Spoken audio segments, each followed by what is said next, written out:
ಇನ್ನು ಶಿರಸಿ ಹಾವೇರಿ ಹೆದ್ದಾರಿಯ ಕಾಮಗಾರಿಯ ಅವ್ಯವಸ್ಥೆಯನ್ನು ಖಂಡಿಸಿ ಪ್ರತಿಭಟನೆಯನ್ನು ನಡೆಸಲಾಗಿದೆ.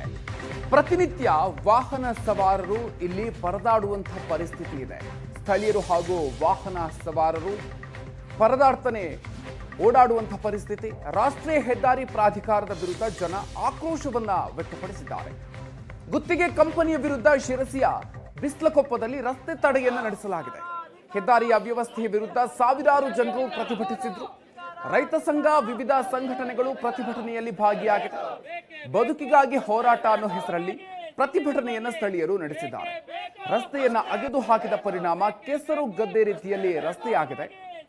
ಮಳೆಗಾಲ ಆರಂಭದ ಒಳಗೆ ಡಾಂಬರೀಕರಣ ಮಾಡಬೇಕು ಅಂತ ಹೇಳಿ ಸ್ಥಳೀಯರು ಪಟ್ಟು ಹಿಡಿದಿದ್ದಾರೆ.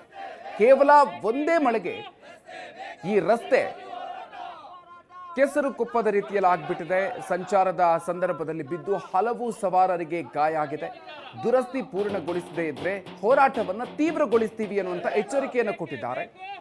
ಮೊನ್ನೆ ಸುರಿದಿರುವಂತಹ ಒಂದು ಮಳೆಗೆ ರಸ್ತೆಯ ಸ್ಥಿತಿ ಹೇಗಾಗಿದೆ ಅನ್ನೋದನ್ನ ದೃಶ್ಯಗಳಲ್ಲಿ ನೋಡ್ತಾ ಇದ್ದೀವಿ.